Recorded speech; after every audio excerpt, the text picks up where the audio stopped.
اسی طریقے سے ایک بہترین سوسائٹی کب تعمیر ہوتی ہے؟ جب ان میں آپس میں دل صاف رہتے ہیں، کسی کے بارے میں کوئی غیبت نہیں کرتا، چغلی نہیں کرتا، الزام تراشی نہیں کرتا، حسن ظن رکھتا ہے، اچھا گمان رکھتا ہے، تب ایک سوسائٹی، ایک معاشرہ بہت اچھی طرح سے ترقی کرتا ہے۔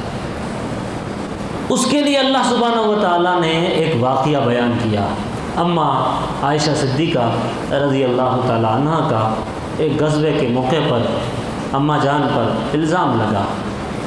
واقعہ یہ ہوا تھا، مختصر عرض کرتا ہوں، بہت سارے لوگوں کو پتہ ہوگا لیکن سب کو نہیں پتہ ہے۔ حضرت عائشہ صدیقہ رضی اللہ تعالیٰ عنہ سب کی ماں، نبی علیہ السلام جنگ میں ساتھ میں لے کے گئے، ایک جنگ سے واپس ہو رہے، اس جنگ کا نام تھا جنگ بنی المصطلق، غزوہ بنی المصطلق۔ واپس ہو رہے تھے، ایک جگہ رات ہو گئی، آرام کیا، ٹھہرے، پڑاؤ ڈالا، خیمے ڈالے، ٹینٹ لگائے۔ صبح ہو گئی، فجر کے وقت قضائے حاجت کے لیے اماں عائشہ صدیقہ اٹھی اور ضرورت کے لیے قضائے بشری، حاجت بشری کے لیے، طہارت کے لیے آپ باہر جنگل میں گئی۔ جب واپس آئی تو دیری ہو چکی تھی، قافلہ نکل چکا، یہاں سے روانہ ہو چکا۔ حضرت عائشہ جس اونٹنی پر بیٹھا کرتی تھی، آپ دبلی پتلی تھی، ایک دم ہلکی پھلکی، تو جو صحابہ کرام اس ہودج کو اٹھانے والے تھے، ہودج جس میں آپ بیٹھا کرتی تھی، ایک پالکی جیسا ایسا کور کیا ہوا، اس میں آپ بیٹھتی تھی، یہ اٹھا کے رکھ دیتے تھے۔ انہوں نے سمجھا اندھیرا تھا، بیٹھ گئی ہے، اٹھا کے رکھ دیا، اونٹ چل دیا۔ آگے جانے کے بعد پتہ چلا کہ ماں تو اس میں نہیں ہے، پھر تلاشی لی کہاں ہے، تو پیچھے ایک صحابی حضرت صفوان بن معطل رضی اللہ تعالیٰ عنہ، ایک مشہور صحابی ہے، ان کی ذمہ داری تھی کہ بعد میں ذرا نظر دوڑایا کرو، کوئی چیز بھول جائے اندھیرے میں، کوئی بچہ پیچھے رہ جائے، کوئی سوتا رہ جائے، تو ان کی ذمہ داری تھی۔ وہ ڈھونڈتے ڈھونڈتے نظر پڑی کہ ایک جگہ پر کوئی بیٹھا ہے، نزدیک گئے تو سلام کیا، اماں عائشہ نے سلام کا جواب دیا تو سمجھ گئے کہ پیچھے رہ گئی ہے۔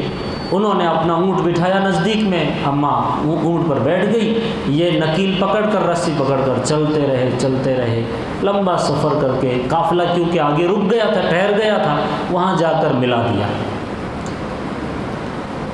اور جب مدینے پہنچے تو اماں عائشہ صدیقہ پر عبداللہ بن ابی جو منافقوں کا سردار تھا،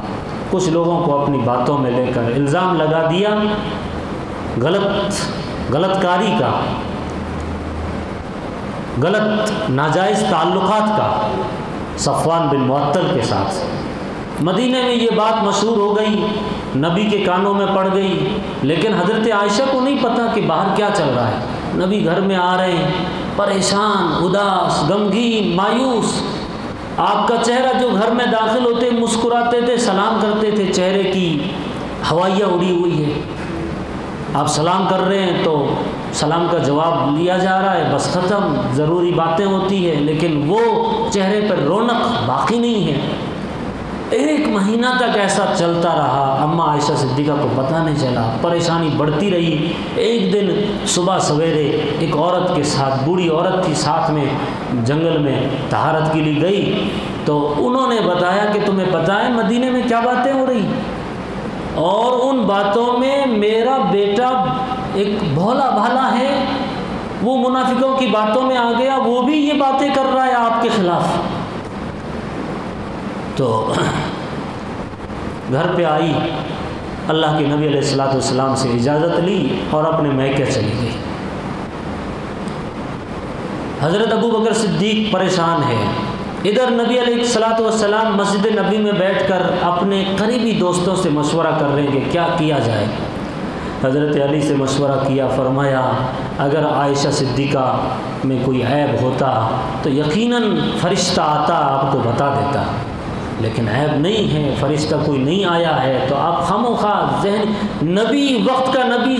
ذہنی الجھن میں مبتلا ہو گئے ہیں، آپ اندازہ لگائیے، لیکن آپ اس سچویشن کو کیسے ہینڈل کر رہے ہیں، یہ سیکھنے والی چیز ہے۔ اور قربان جائے اللہ کی ذات پر، اللہ نے یہ امت میں سکھانا تھا کہ ایسا ہوگا، نبی کے گھر پر ایک مرتبہ الزام لگا تو آپ کے گھروں پر، آپ کی ازواج پر، آپ کی بیویوں پر ہو سکتا ہے ہزاروں مرتبہ الزام لگے، تو تم نے کیسے ہینڈل کرنا ہے؟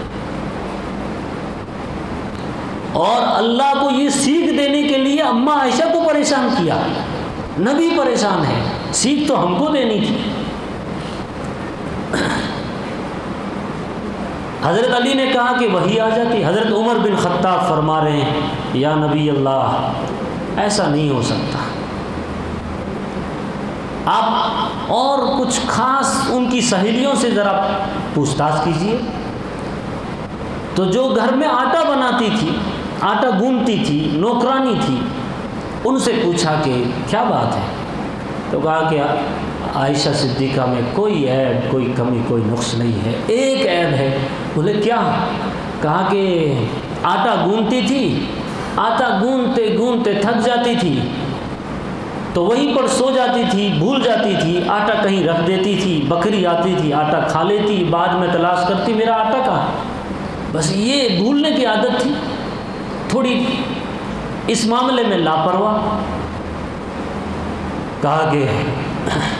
اچھا کوئی بات نہیں، آپ میں کہ چلی گئی ہیں۔ نبی کریم صلی اللہ علیہ وسلم پیچھے گئے، جب گھر میں داخل ہوئے اماں عائشہ اس وقت سجدے کی حالت میں،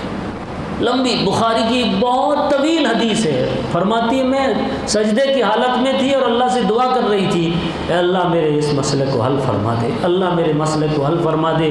تیرے محبوب یوسف پر الزام لگا تو ایک بچے نے گواہی دی، ماں مریم پر الزام لگا تو چھوٹے معصوم بچے حضرت عیسیٰ جو ابھی گود میں ہیں وہ بولا اور کہا انی عبداللہ آتانی الکتاب وجعلنی نبیہ، ایک بچہ بول رہا ہے، ماں کے خلاف جو لوگ باتیں کر رہے تھے صفائی بیان کر رہا ہے، تو میں بھی تیرے نبی کی محبوبہ ہوں، میرے اوپر الزام لگائے، کوئی معاملہ کا حل نکالیے۔ دل میں خیال آیا، اماں خود فرماتی ہے میرے دل میں خیال آیا کہ نبی جیسے چوکھٹ میں قدم رکھ رہے ہیں، میں جاؤں قدموں میں گر جاؤں، لپٹ جاؤں، کہوں مجھ سے کوئی غلطی نہیں ہوئی ہے، آپ خاموخواہ پریشان ہو رہے ہیں، لوگوں کی باتوں میں آ رہے ہیں، لیکن میں نے کہا میرا معاملہ جب میں نے اللہ کے حوالے کر دیا تو اب اللہ ہی اس کا حل نکالے گے۔ فصبر جمیل واللہ المستعان علی ما تصفون، وہ صبر جو کسی زمانے میں یعقوب نے کیا تھا حضرت یوسف کی جدائیگی پر، میں وہ صبر کروں گی، صبر جمیل۔ آپ آئے بیٹھے تھے، اماں عائشہ آ گئی، ابو بکر صدیق بھی رو رہے ہیں قرآن پاک کی تلاوت میں، ان کی عادت تھی کوئی گھر میں مہمان بھی آ جاتا قرآن ہاتھ سے نہیں نکلتا تھا، چارپائی پر بیٹھے زار و قطار قرآن پڑھتے ہوئے رو رہے اور نبی پاس میں بیٹھے، اتنے میں وحی کے آثار، اور طویل مدت کے بعد آپ نے وہ چادر، آپ پر وحی آتی تھی تو اپنا چہرہ آپ ڈھانک لیتے تھے، وحی کے بوجھ کی وجہ سے پسینے میں شرابور ہو جاتے تھے،